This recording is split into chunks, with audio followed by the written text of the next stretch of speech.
Assalamualaikum warahmatullahi wabarakatuh. Waalaikumsalam warahmatullahi wabarakatuh. Alhamdulillahirabbil alamin. Assalatu wassalamu ala asrofil anbiya'i wal mursalin wa ala alihi wa ashabihi rasulillahi ajmain. Amma ba'du. Pertama dan utama sekali, marilah sama-sama kita mengucapkan puji syukur kita kehadirat Allah Subhanahu wa taala karena berkat limpahan nikmat kesehatan dan kesempatan dari Allah sehingga kita bisa berkumpul di lokal New Digital pada siang hari ini. Kemudian selawat beserta salam selalu kita mohonkan kepada Allah, semoga senantiasa disampaikan kepada Nabi junjungan alam yakninya Nabi besar Muhammad Sallallahu Alaihi Wasallam. Yang sama-sama kita hormati Bapak Kepala Sekolah SDN 10 Kota Besar yang telah memberikan kesempatan dan waktu kepada kami, kepada saya Neti Suhardi sebagai CGP Angkatan 9 Kabupaten Darmasraya yang berasal dari SDN 10 Kota Besar untuk menyampaikan tentang diseminasi budaya positif di SDN 10 Kota Besar. Seterusnya teristimewa kepada Bapak Ibu pendidik dan tenaga kependidikan yang ada di SDN 10 Kota Besar yang telah bersedia meluangkan waktu untuk mengikuti acara ini. Saya mengucapkan terima kasih yang sebesar-besarnya. Baiklah, marilah sama-sama kita membuka acara ini dengan membacakan basmalah. Bismillahirrahmanirrahim. Untuk lebih nasionalisnya acara kita, marilah kita sama-sama menyanyikan lagu Indonesia Raya yang akan dipimpin oleh Ibu Usmidarti. Kepada Bu Usmidarti disilakan.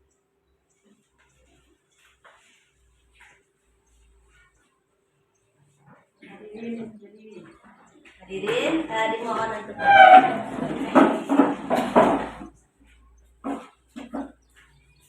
hiduplah Indonesia Raya. Indonesia tanah airku, tanah tumpah darah. Di sanalah aku berdiri, jadi pandu ibuku. Indonesia kebangsaanku, bangsa dan tanah airku, marilah kita berseru, Indonesia bersatu. Hiduplah tanahku, hiduplah negeriku, bangsaku, rakyatku semuanya. Bangunlah jiwanya, bangunlah badannya untuk Indonesia Raya. Indonesia Raya, merdeka, merdeka, tanahku, negeriku yang ku cinta. Indonesia Raya, merdeka, merdeka, hiduplah Indonesia Raya. Indonesia Raya, merdeka, merdeka, tanahku, negeriku yang ku cinta. Indonesia Raya, merdeka, merdeka, hiduplah Indonesia Raya. Jadi disilakan terima kasih kepada Bu Sridati yang sudah memimpin nyanyi Indonesia Raya. Baiklah, Bapak Ibu semuanya, sebelum memulai acara, marilah sama-sama kita berdoa. Boleh berdiri lagi, Bu? Kita karena cuaca sudah cukup siang, kita kembali ke masa kecil ya Pak. Boleh Pak? Boleh kita angkat tangan ke atas Pak. Sambil menyanyi tangan ke atas menggapai bintang, tangan ke samping burung yang terbang, tangan ke depan ikan berenang, duduk yang rapi berdoa.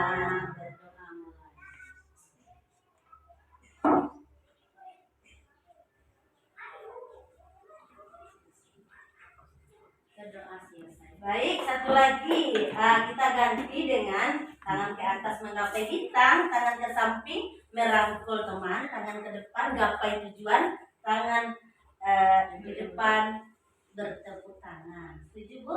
Oke, dengan semangat 1, 2, 3. Tangan ke atas menggapai bintang, tangan ke samping merangkul teman, tangan ke depan gapai tujuan, tangan ke depan bertepuk tangan.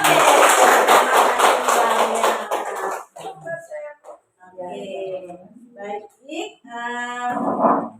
Sekarang kita semua akan memulai acara destinasi ini.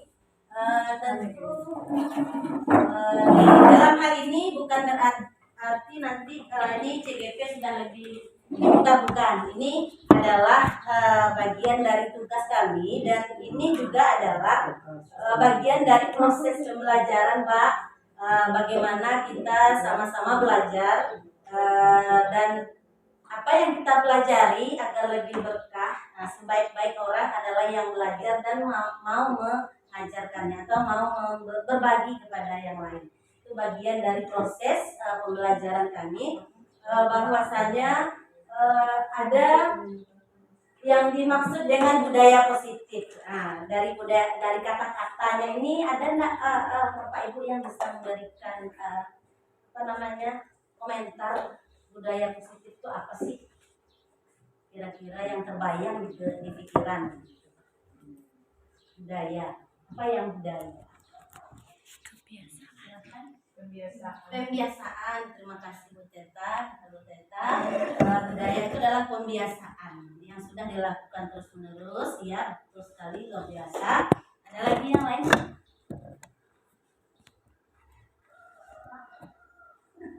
Budaya itu adalah sesuatu yang sudah terbiasa dilakukan sehingga kebaikan-kebaikan itu adalah menjadi hal yang sudah tidak bisa dipisahkan lagi, ya, seperti itu. Makanya disebut sebagai budaya. Nah, nanti akan ada beberapa hal yang akan disampaikan, yaitu yang pertama perubahan paradigma belajar, yang kedua disiplin positif, yang ketiga kebutuhan dasar manusia, yang keempat motivasi perilaku manusia, yang kelima restitusi posisi kontrol, keyakinan kelas, serta yang terakhir segitiga restitusi.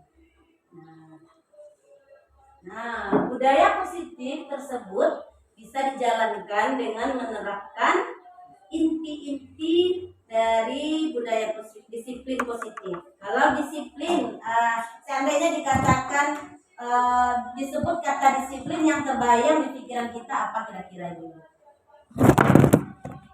Apa yang terbayang saat menyebut kata disiplin? Ini disiplin, ini nggak disiplin. Nah, saat menyebut disiplin yang ada bermain di pikiran kita biasanya apa dulu? Tepat waktu, ya, boleh, bagus. Patuh, ya, ada kepatuhan di sana. Ada apa lagi?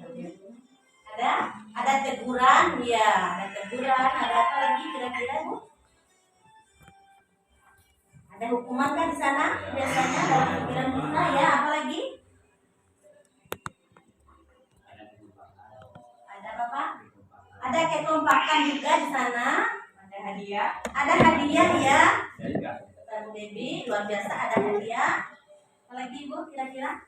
Nah, itu pemahaman kita selama ini tentang disiplin. Dan ternyata apakah betul begitu aslinya? Nah, kalau di dalam kamus bahasa Indonesia memang disiplin itu tata tertib, aturan. Tapi ternyata disiplin itu adalah sebuah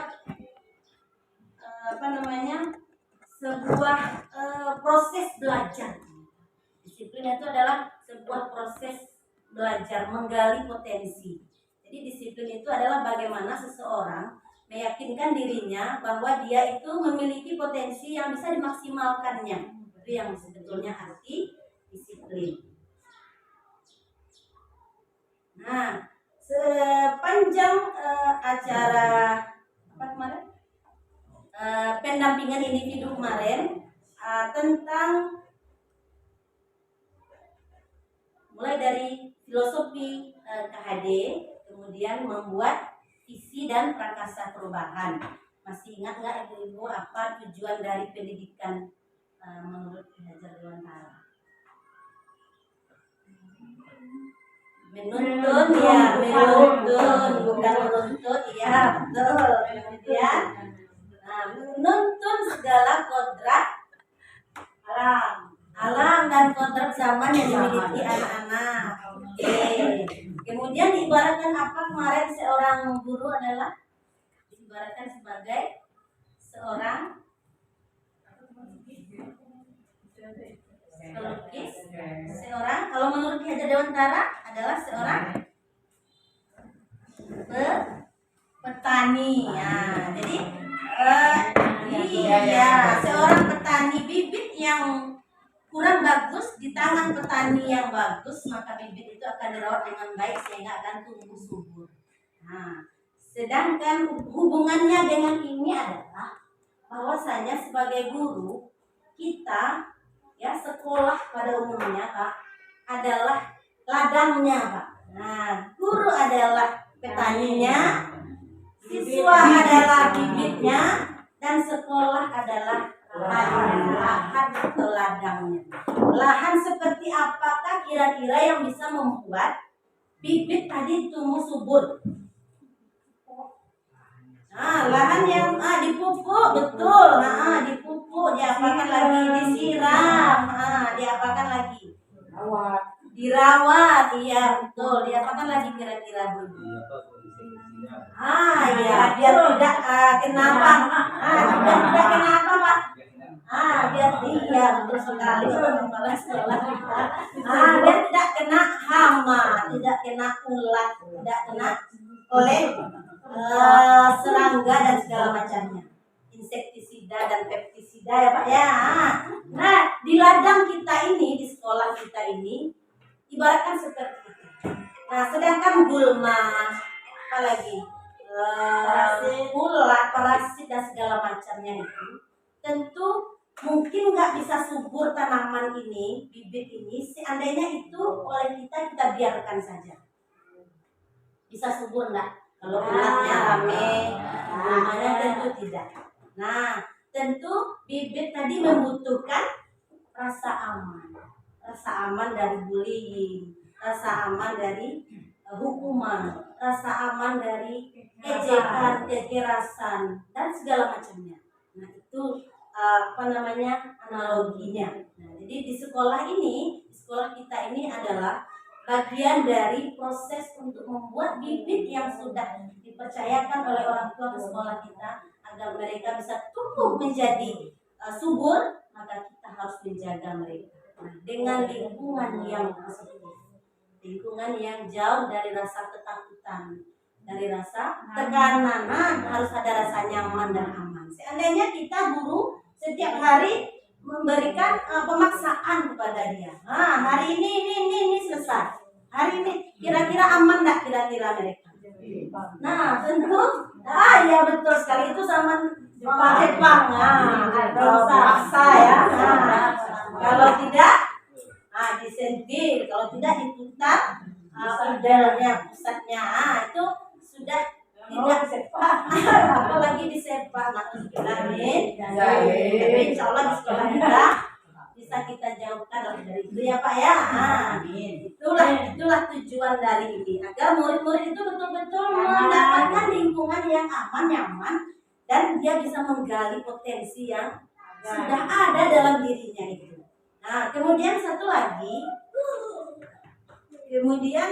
murid itu ya, seandainya murid itu tidak memiliki motivasi dalam dirinya, kita di kelas teman-teman pasti sudah membuat peraturan kelas, betul tidak?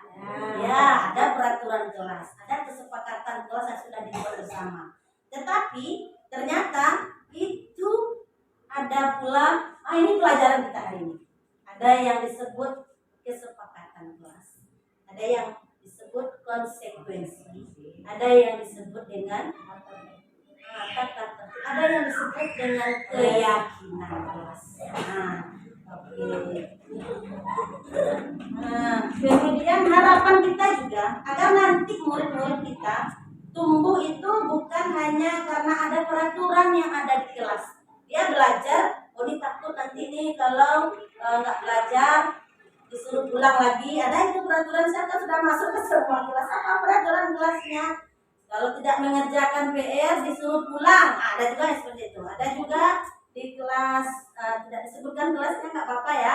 Ada juga yang kalau mengobrol dihapus bibirnya. Ada juga yang tidak berdoa maju ke depan. Itu sudah bagus. Sebuah kesepakatan kelas yang membuat agar murid kita bisa disiplin. Atau tidak tidak mengikuti acara, kemudian disuruh mereka untuk berbaris dulu sebelum, atau tidak memakai topi, pakai lengkap, keliling lari keliling lapangan. Tetapi apakah betul yang sudah kita laksanakan itu? Apakah betul bahwasanya itu ternyata betul-betul membuat mereka sadar secara dalam, secara motivasinya itu sudahkah meresap sampai ke dalam dirinya.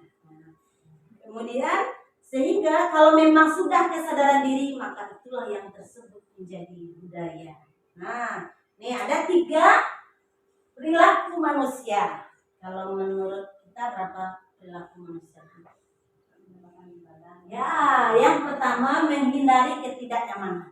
Seperti yang kita sebut tadi, peraturan kita yang sudah kita buat, kesepakatan kelas kita yang sudah kita buat. Kira-kira dari 3 ini yang mana yang paling membuat anak kita termotivasi melakukannya? Apakah karena ketidaknyamanan, atau menjadi orang yang diinginkan, menghargai diri, dengan nilai yang mereka percaya. Dari 3 ini ternyata yang paling sering kita lakukan yang mana kira-kira? Yang 1 dan 2. Betul sekali. 1 dan 2 yang sering kita lakukan. Menghindari hukuman. Mereka akan berdoa rapi bukan karena kesadaran bahwa doa itu untuk dia, tetapi karena takut dapat hukuman. Nanti disuruh beri kan takut, apalagi yang tak pede, karena ternyata itu belum menyentuh tujuan kita. Padahal tujuan kita bukan itu. Tujuan kita agar mereka berdoa tertib, agar mereka mencapai tujuan doa itu, menembus lauh mahfuz doanya itu. Tapi ternyata itu hanya itu tujuan mereka, menghindari hukuman atau menghindari ketidaknyamanan, biar gurunya nggak memperhatikan kita lah, repot kalau kita terus disebut. Jadi menghindari ketidaknyamanan. Yang kedua, untuk mendapatkan imbalan penghargaan dari orang lain. Ini apa namanya? Contoh kita di kelas kita buat reward. Siapa yang berhasil menjawab, ibu kasih permen.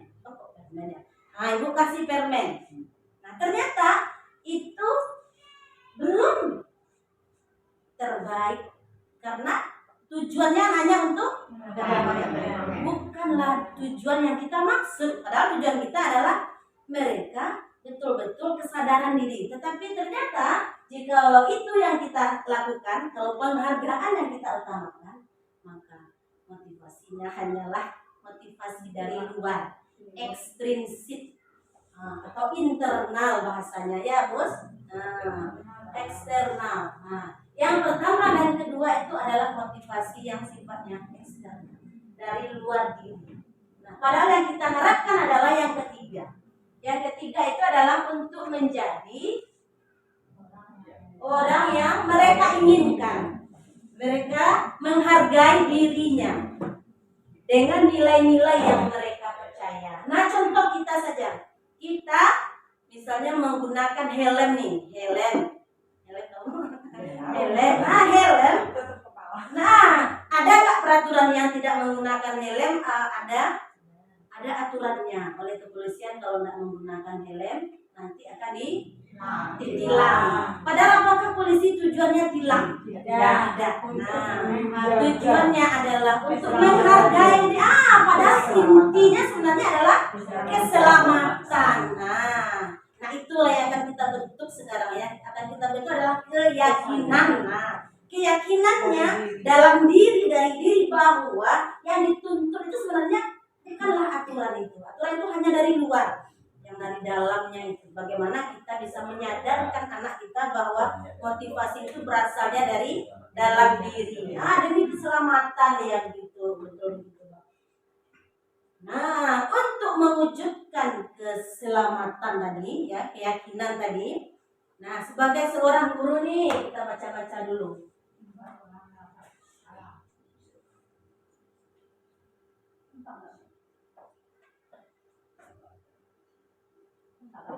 Nah, kita boleh dibaca dulu. Nah, kita selama ini meyakini bahwa kita sebagai guru harus selalu mengontrol murid. Apakah betul begitu apa tidak, Ibu? Ya, semua tindakan murid selalu harus kita kontrol. Salah sedikit nih konsekuensi, salah sedikit nih konsekuensinya. Tetapi ternyata ketika mengontrol siswa itu kita punya 5 posisi kontrol yang kita diantaranya. Nah, kita akan memilih posisi kontrol mana yang sering kita lakukan. Nah, ya. Betul. Posisi kontrol mana nih yang sering kita lakukan? Yang pertama sebagai seorang penghukum. Penghukum itu bisa menggunakan hukuman fisik atau hukuman verbal. Nah, hukuman fisik lari lapangan 10 kali. Contoh hukuman push up, iya Pak, push up. Apalagi hormat bendera, itu masih berupa hukuman fisik. Hukuman verbal, kamu itu kalau dibilangin nggak pernah ngerti, dari kemarin dibilangin, sekarang dibilangin lagi nggak pernah ngerti, itu hukuman verbal.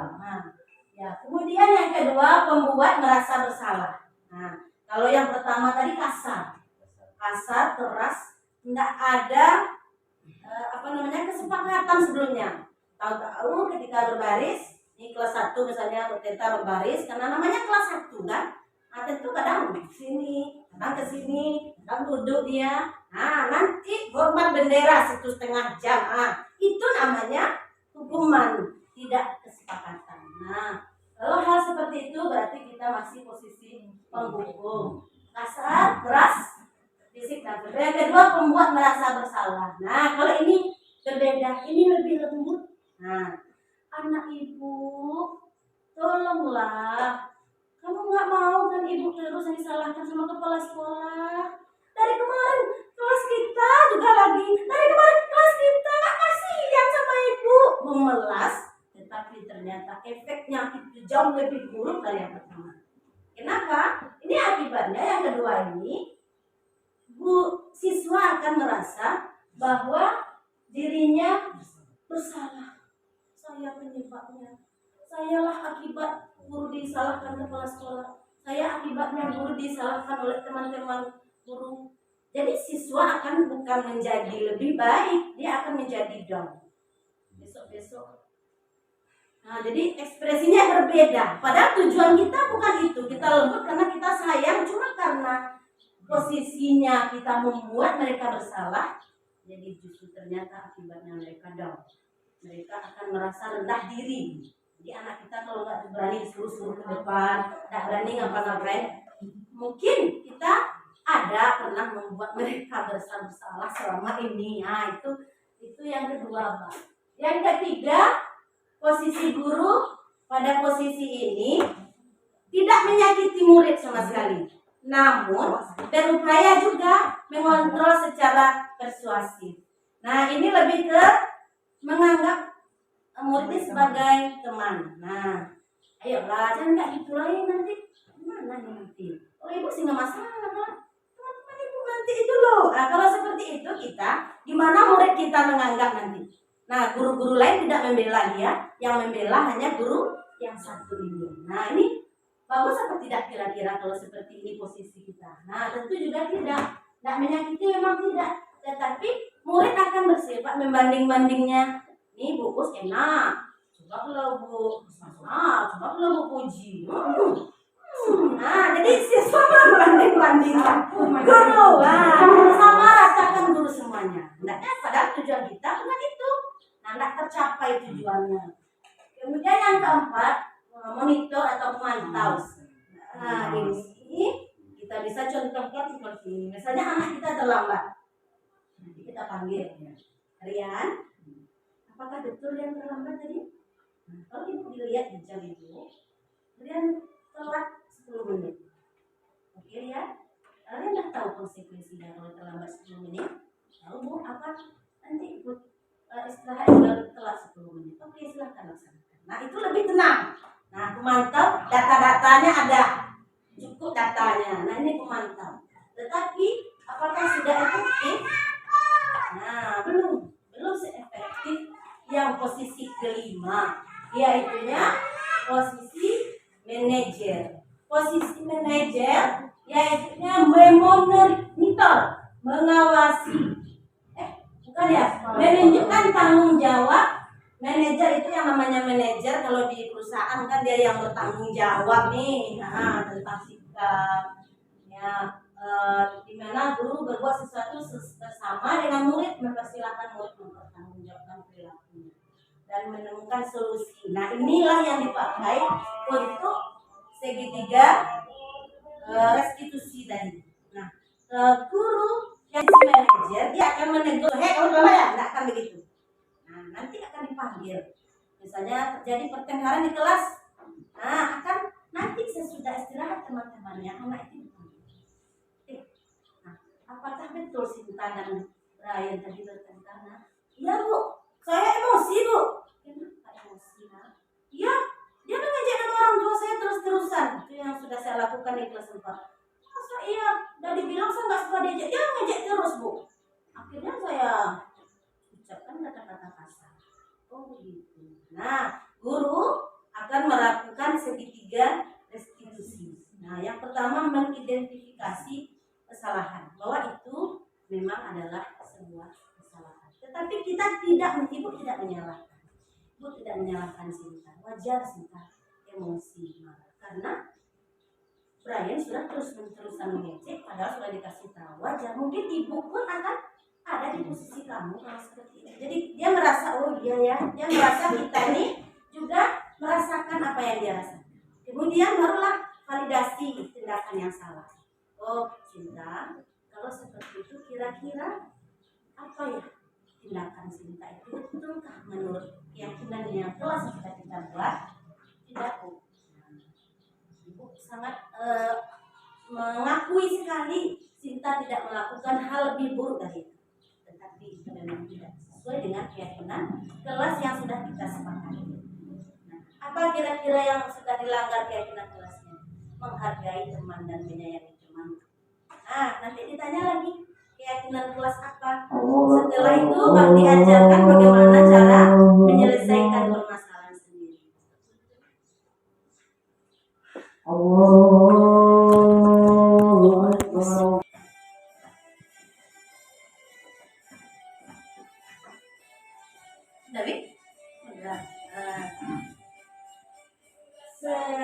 Untuk mencairkan suasana kita ice breaking dulu ya Pak. Ya. Oke.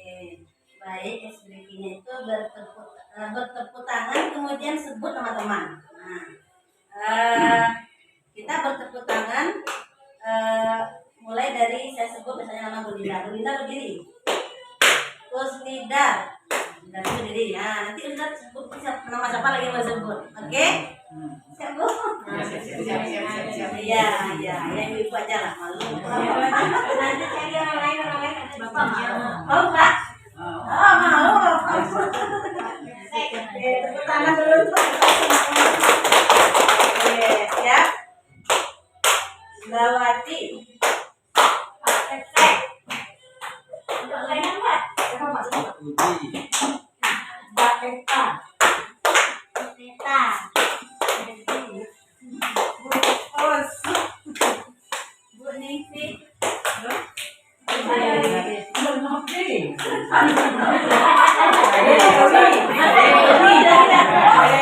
Yuti sudah selesai. Oke. Ada satu lagi. Ini konsentrasi. Saya tolong disebutkan apakah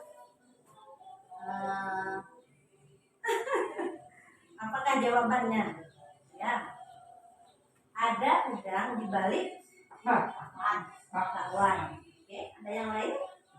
Batu. Ada lagi yang lain? Di balik pohon. Belum tepat. Ada lagi? Di balik. Udang di balik. Titik. Ngadu. Ada di belakang tubuh. Oh ya. Udang itu tulisan udang itu yang kebalik. Oh, di balik. Jadi berlaku kata-katanya. Ngadu katanya di balik. Ngadu jadinya. Oke. Baik. Selanjutnya kita akan lanjutkan posisi kontrol. Nah, sekarang coba kita tanyakan kepada diri kita masing-masing. Ada enggak yang mau menyampaikan di selama ini yang sudah kita laksanakan posisi kontrol apa nih? Boleh sebelum kita tahu dan setelah kita tahu kira-kira selama ini kita sudah menerapkan posisi kontrol yang mana? Ada yang mau berpendapat? Yang sudah selama ini kita terapkan yang mana posisi kontrolnya? Nomor 1 karena dadakan ya, dan kasih tahu dulu langsung. Ada 2 pernah. Nomor 2 juga pernah. Nomor 3 juga pernah.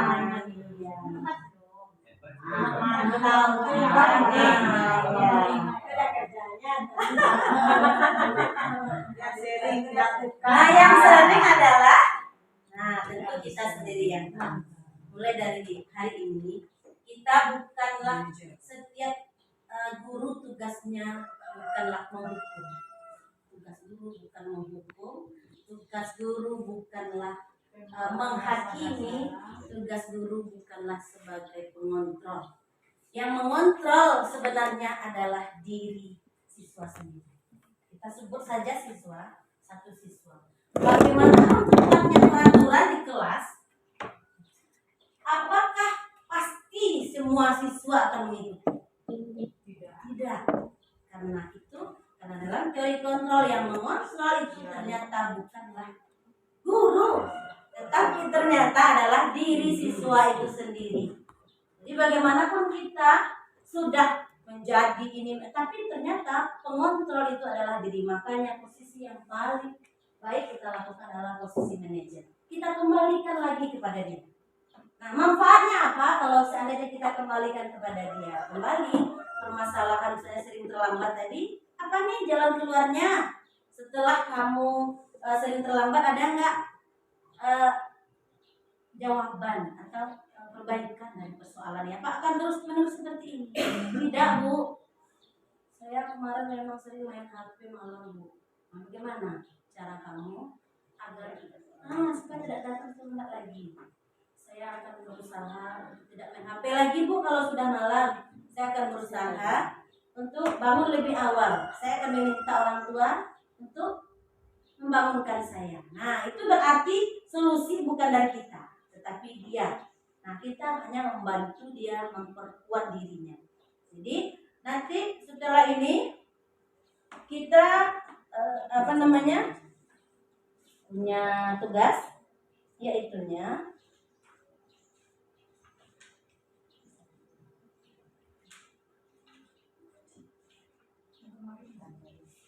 kemarin sudah ditumpul. Nah, kita punya tugas untuk menuliskan di bukunya masing-masing teori posisi kontrol kita ini. Tolong tuliskan secara jujur dan akan memilih posisi kontrol apa ke depannya. Baik, karena mengontrol itu ternyata adalah diri siswa itu sendiri. Jadi yang kita bangkitkan itu adalah kesadarannya. Nah, kita dalam mengajar juga perlu mengingat kembali bahwasanya kita guru ini mengajar siswa yang di usia dalam trapesium usia. Kita paham bahwa siswa di umur 6 sampai 12 tahun ini bukanlah seperti kita orang dewasa. Kalau kita saja terus-menerus saya ceramah, kira-kira bosan nggak? Bosan ya. Nah, tidak akan menyenangkan dari pagi kita dari sampai siang. Anak-anak kita sendiri tentu anak akan kita saja ketemu.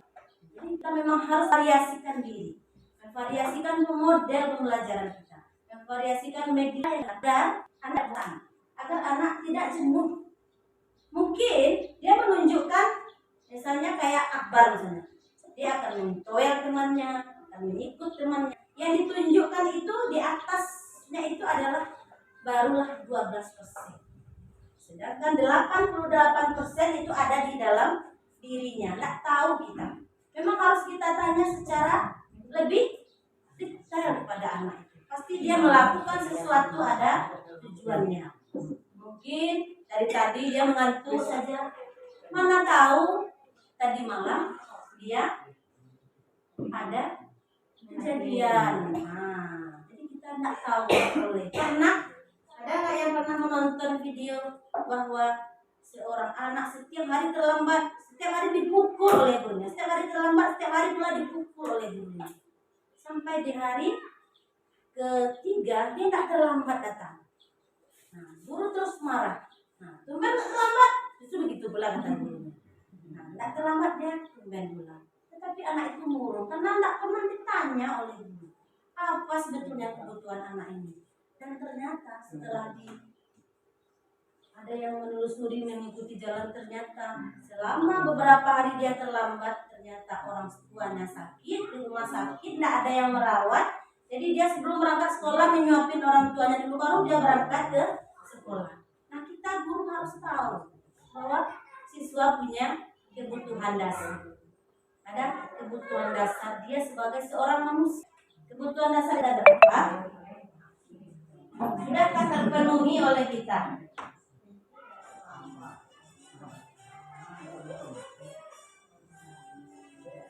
Nah, kebutuhan dasar itu ada 5. Nah, tolong sebutkan Bu Desi. Yang pertama adalah kebutuhan dasar untuk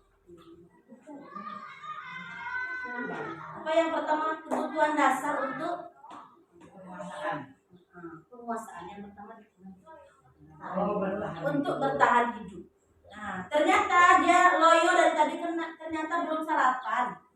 Nah, kita nggak tahu, kita langsung marah. Dari tadi orang perhatikan, kamu aja nggak perhatikan, kita sudah langsung emosi. Padahal dia kenapa dia sampai lemas? Atau dia sakit perut? Atau dia mulas mencret? Nah, kita harus tanya dulu anaknya. Jangan langsung emosi. Kamu aja nggak perhatikan dari tadi. Dari tadi kamu lagi. Nah, padahal ternyata dia mau memenuhi kebutuhan hidupnya. Nah, sakit biasanya. Tentang untuk mempertahankan hidupnya. Yang kedua apa Bu Nixi? Penguasaan. Nah, penguasaan. Penguasaan itu adalah ada anak yang memang hobi menguasai orang lain. Ada anak yang ingin menunjukkan kalau dia bisa menunjukkan kekuasaannya. Nah, dia yang bisa menyuruh teman, dia bisa memerintah teman dengan cara dia sendiri. Mungkin dia nggak paham caranya. Memang harus kita penuhi kebutuhan anak itu. Nggak bisa kita langsung, ini nggak bisa. Memang harus kita penuhi kebutuhan anak itu. Kemudian yang ketiga, kasih sayang dan rasa diterima. Nah, kasih sayang dan rasa diterima. Mungkin dia dari rumah orang tua nggak punya, pergi merantau ke Thailand. Ayah nggak di rumah, merantau ke ladang, tinggal sama mbah sibuk pula, sehingga dia nggak punya yang menyayangi di rumah, nggak punya kebutuhan kasih nggak terpenuhi dari rumah. Jadi nyampe di sekolah, ternyata guru pun sambutannya pun tidak menerima dia apa adanya. Jadi makanya dia tunjukkan dengan cara dia sendiri. Jadi kita harus bertanya, memang harus, pasti ada tujuan dia melakukan sesuatu. Yang kemudian kebebasan. Kita juga pengen bebas ya Pak ya. nggak pengen kita dikungkung, nggak pengen kami itu juga anak-anak segala banyak peraturan, anak-anak senang nggak kira-kira? Banyak kan, malas, banyak kali peraturan sama ibu. Nah, ternyata di depan kita mungkin dia diam saja. Tapi belakang kita dia bisa meluapkan apa kekangan kita selama ini. Nah, jadi setiap manusia itu butuh kebebasan. Kita juga dan anak-anak itu juga butuh kebebasan. Nah, dia mau ngobrol mungkin karena dia ingin bebas. Tadi nulis aja, nyata terus. Padahal dia tak pengen nyata di sekolah ini. Dia pengen mendapatkan ilmu, nilai sebenarnya yang harus kita tanamkan itu Pak. Nah, apapun mata pelajaran yang kita ajarkan, matematika misalnya, nilai apa sebenarnya yang kita ajarkan kepada dia? Nilai kejujuran. Nilai itu masuk.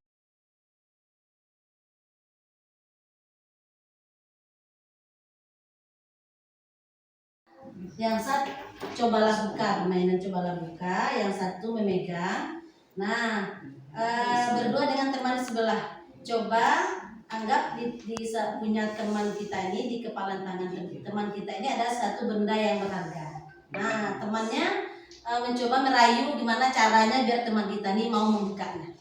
Nah, Bu Ningsi sama Bu Teta rayu Bu sampai mau membuka. Ayolah buka, mau dirayu, dipaksa, dimarahi, yang penting sampai mau membuka.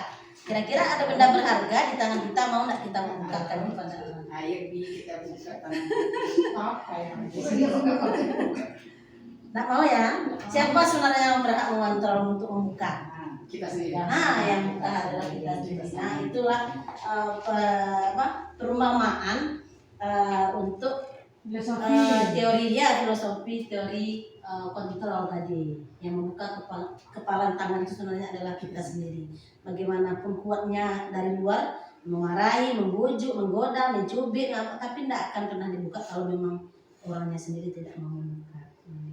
Ini miskonsepsi tentang teori kontrol.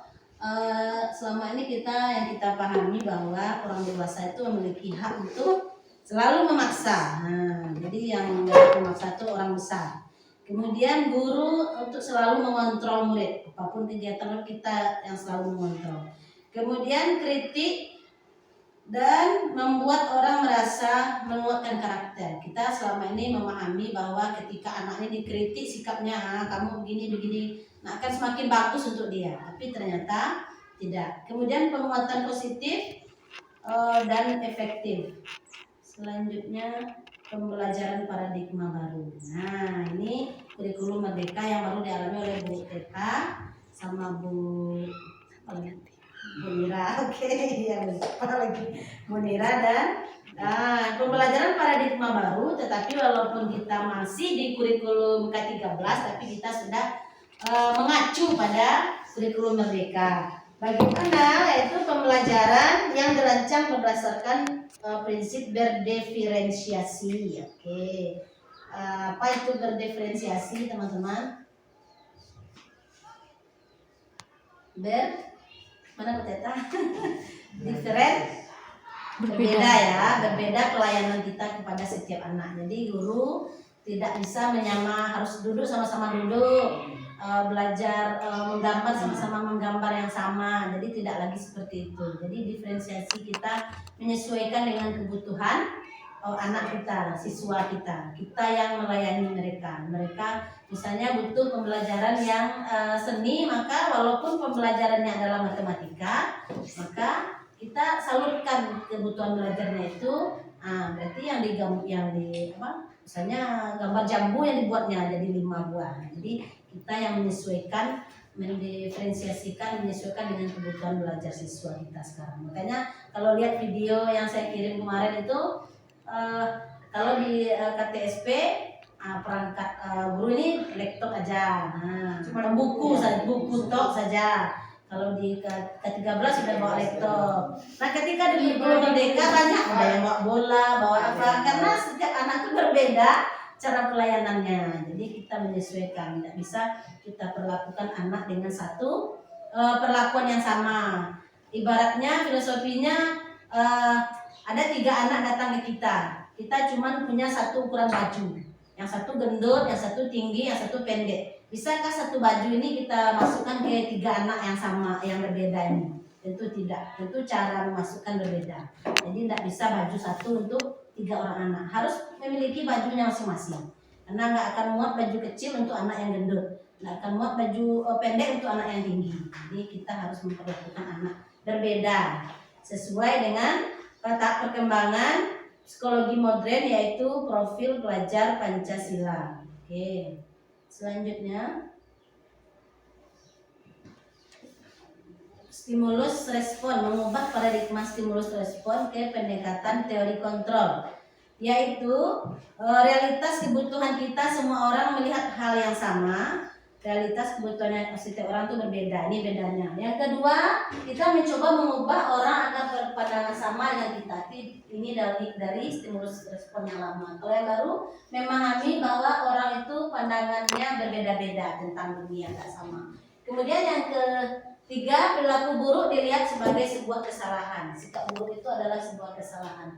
Kalau di teori kontrol, semua perilaku manusia itu memiliki tujuan. Anak dia memukul temannya, tadi di kelas 1 si Sidki memarahi si Nisa. Pasti Sidki memarahi Nisa, pasti ada tujuannya. Kita ditanya kenapa Sidki dimarahi Nisanya, ya bu, bajuku dicoret sama spidol. Ternyata ada tujuannya, dia memarahi karena ada kesalahannya dilakukan temannya. Begitu juga Nisa, kenapa dicoret baju temannya? Sidki nakal bu, dia memukul kepalaku. Ternyata dia ada tujuan dia melakukan sesuatu. Jadi tidak harus kita langsung salahkan. Oh Sidki kamu nakal, kamu apa? Nggak boleh lagi kita menghakimi, menjaktis anak sebelum kita menanyakan sesuatu. Itulah yang dilakukan dalam yang sebelumnya diterangkan tentang restitusi. Jadi anak yang bersalah itu tidak menjadi identitas gagal lagi. Jadi anak itu akan merasa bahwa dirinya harus tahu bahwa perilakunya itu salah. Kemudian dia bisa kembali ke kelompoknya itu dengan identitas yang lebih baik. Jadi Sidki tahu, Sidki kalau itu adalah sebuah kesalahan, tahu bu, namanya identitas, validasi identitas. Jadi kita kasih tahu bahwa dia melakukan itu wajar karena dia marah karena bajunya kena coret oleh temannya. Kemudian yang kedua kita lakukan adalah validasi tindakannya salah. Menurut Sidki salah enggak kira-kira kalau kita memarahi teman? Salah bu. Terus menurut Sidki apakah ada jalan keluarnya untuk menyelesaikan ini? Ada bu. Gimana caranya? Minta maaf. Jadi dia bagus sekali. Kita beri apresiasi kepada dia karena dia sudah memiliki jalan keluar untuk permasalahannya sendiri. Terus setelah itu gimana lagi? Saya akan lebih sabar bu. Saya juga sudah cobakan di rumah dengan anak saya sendiri yang lumayan butuh perhatian karena ibunya sibuk terus. Jadi agak tinggi emosionalnya. Jadi kemarin saya panggil di lantai atas tuh berdua. Kenapa kita harus ngobrol di sini sih bunda? Gitu katanya. Iya, karena biar Latif bisa lebih memahami apa yang kita obrolkan. Jadi kita validasi tindakannya yang salah. Kita stabilkan identitas bahwa setiap manusia itu pernah berbuat salah. Kita kembalikan dia kepada aslinya. Karena tidak ada manusia. Ibu juga pernah berbuat salah. Semua orang pasti berbuat salah. Tapi setiap kita berbuat salah pasti kita punya tujuannya. Apa tujuannya? Ketika disampaikan tujuannya, barulah kita validasi. Oh iya, itu kira-kira salah apa enggak? Iya, salah. Setelah dia paham itu salah, lalu kita pilih, kita serahkan lagi kepada dia mau diperbaiki apa enggak? Iya, diperbaiki. Bagaimana cara memperbaikinya? Kita kembali lagi kepada dia untuk memperbaiki sendiri. Oh, saya harus minta maaf, saya harus lebih sabar, saya lebih bisa menahan emosi katanya. Jadi ternyata dia walaupun masih kelas 1 ternyata sudah punya solusi sendiri. Mulai kapan nih diterapkan? Jadi kasih juga target dia, kapan mulai diterapkan? Besok bu. Besok bunda. Jadi kita tunggu. Alhamdulillah malam sudah ada perubahan. Mudah-mudahan ke depan semakin bisa merubah dirinya. Oke. Baik. Kemudian selanjutnya pemaksaan ada pada saat bujukan gagal. Ini kita mulai memaksa ketika nggak laku dibujuk dipaksa lagi. Ternyata kolaborasi itu yang menciptakan pilihan-pilihan baru. Jadi dengan restitusi, kolaborasi kita dengan dia, ternyata itu memberikan pilihan atau menciptakan pilihan baru. Yang terakhir, model berpikir menang dan kalah. Jadi kita biasanya kalau menanya anak kan, nah ini yang betul nih, ini yang salah. Tapi sekarang nggak seperti itu lagi.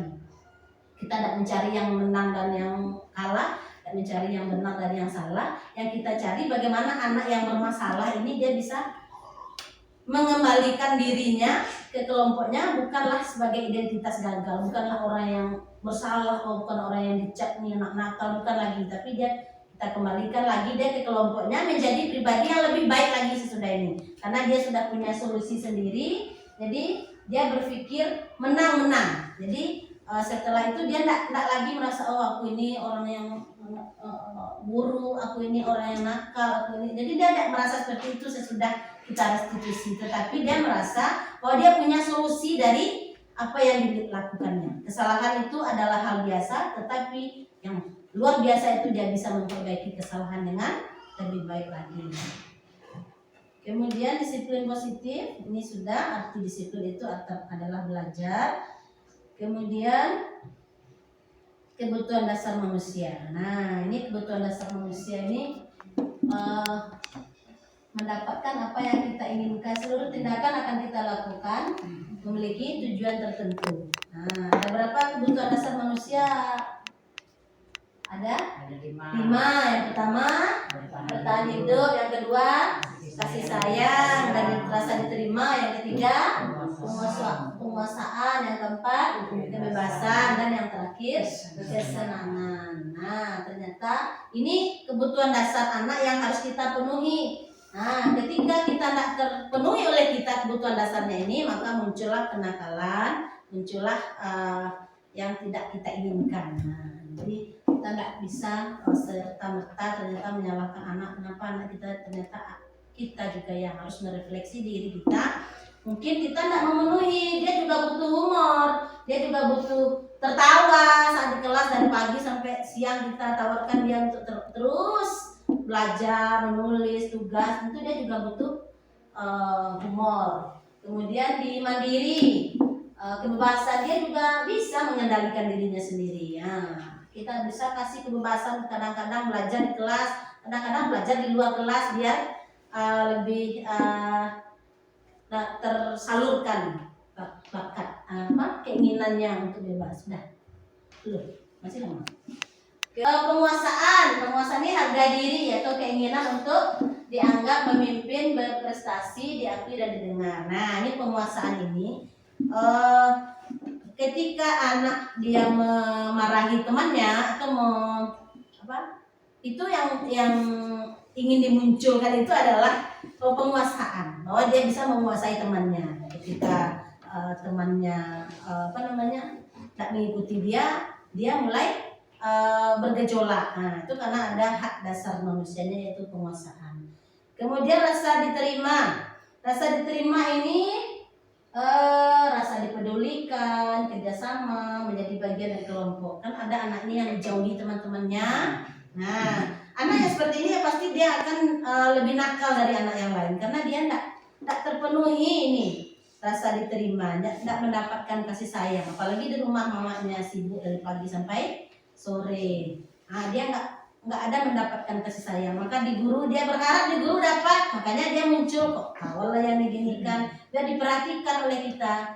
Tapi kita langsung menghardik, kita langsung marah, padahal dia membutuhkan kasih sayang dari kita. Kita langsung marahin dia, padahal dia ini kalau kayak gini paling diperhatiin ibu, paling berharap dia sebenarnya. Itu caranya yang salah. Iya.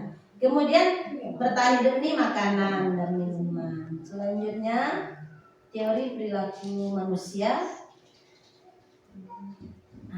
Ki Hajar Dewantara. Menurut Ki Hajar Dewantara, merdeka itu artinya tidak hanya terlepas dari perintah, tetapi juga cakap buat memerintah diri sendiri. Itu harapan Ki Hajar Dewantara. Merdeka Ki Hajar Dewantara itu seperti ini sebenarnya, bukan merdeka sesuka hati, bukan. Jadi merdeka itu artinya Dia bisa memerintah dirinya sendiri. Dia bisa memerintah dirinya kayak kita lah. Bu Teta, kenapa Bu Teta sholat? Kira-kira karena keinginan sendiri, karena ingin dapat surga, ingin takut neraka, itu gimana kira-kira? Yang pastinya motivasinya dari diri, dari dalam. Nah, itu karena sudah bisa memerintah diri sendiri. Nah, datang ke sekolah nih, Bu Devi datang nggak terlambat ke sekolah itu karena takut kepala sekolah kah? Atau ingin dipuji kepala sekolah? Atau karena memang dari diri sendiri? Nah, dari diri sendiri. Kalau kita guru ini karena kita sudah merdeka, kita sudah bisa memerintah diri sendiri, tapi siswa itu belum. Jadi kita yang membuat siswa kita ini menjadi merdeka, dia bisa memerintah dirinya sendiri, cakap buat memerintah diri sendiri. Jadi tidak harus menunggu dapat pujian, tidak menunggu dapat hukuman, tetapi karena menghargai diri sendiri. Oke, ada yang mau bertanya?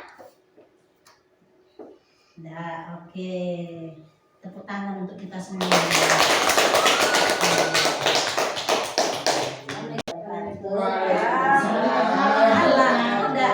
Kita lagi tadi itu segi hijab, restitusi. Kita identifikasi permasalahannya, kita validasi tindakannya yang salah, kemudian kita bawa dia keyakinan kelas apa yang sudah dilanggar dan bawa dia untuk memulai memperbaiki dengan cara apa dia bisa memperbaiki.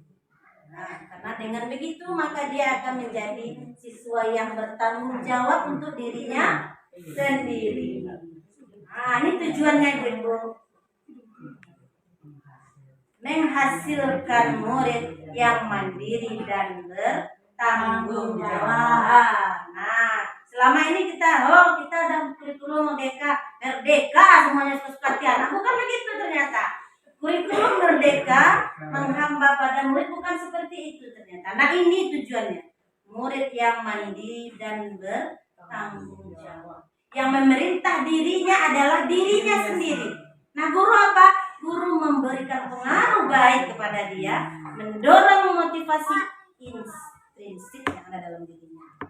Nah, budaya positif menurut filosofi KHD adalah menjalankan kegiatan positif di sekolah untuk mempermudah tercapai tujuan pendidikan. Karena setiap anak dia punya kodratnya masing-masing. Oke. Nah, ini dia yang harus kita miliki sebagai seorang guru. Nah, mandiri. Kita nggak mungkin menjadikan murid mandiri kalau gurunya nggak mandiri. Kemudian reflektif. Mulai hari ini kita harus refleksi diri kita. Selesai mengajar kita kasihkan lembar refleksi bagaimana pembelajaran kita hari ini, apakah sudah menarik atau belum. Kalau belum kita besok lagi. Jangan dikasih pula ini si Brian tadi ngasih nilai jelek, puji tadi kurang menarik dibuatnya. Besok kasih nilai 5. Jangan tak berpengaruh ke nilai, tapi refleksi adalah untuk perbaikan diri kita sendiri. Kemudian kolaboratif. Nah, ini intinya ya Pak, kolaboratif. Kita nggak mungkin bisa pintar sendiri, kita hebat sendiri, apalagi budaya positif di sekolah adalah tergantung dari kolaborasi. Seandainya ada 1-2 guru yang tidak menjalankannya, maka nonsen akan terjadi. Kalau cuma 1 kelas 1 saja, 1 kelas 2 saja, 1 kelas 5, kelas 6 saja tidak akan bisa. Memang harus menjadi budaya semuanya meresapinya. Sesudah ini nanti kita besok kita bentuk semua. Hari Senin kita musyawarahkan lagi apa yang menjadi keyakinan sekolah kita. Kita print pula, kita pasang di depan gerbang. Setiap nampak anak-anak akan bersemangat untuk melakukan itu. Nah, kita perbanyak perpustakaan yang ada literasi yang bisa nampak oleh dia, bisa dibaca kapanpun juga. Nah, itulah hari ini saya bukan berarti saya lebih baik dari ibu-ibu semua, Yang saya jalankan adalah sebaik-baik manusia itu adalah yang paling banyak memberikan manfaat kepada orang lain. Mungkin di saya nanti setelah ini belum tentu semuanya bisa saya laksanakan. Nah, disitulah letak kolaborasi kita. Kita saling mengingatkan. Nanti ini. Saya akan berterima kasih sekali kalau ada kawan-kawan yang kita saling mengingatkan, kita saling menjaga, bukan karena memburukkan berarti karena sayang teman kepada kita, memberi kita refleksi, berarti teman ingin kita lebih baik dari itu. Itulah kira-kira tentang budaya positif. Terima kasih banyak untuk hari ini. Assalamualaikum warahmatullahi wabarakatuh.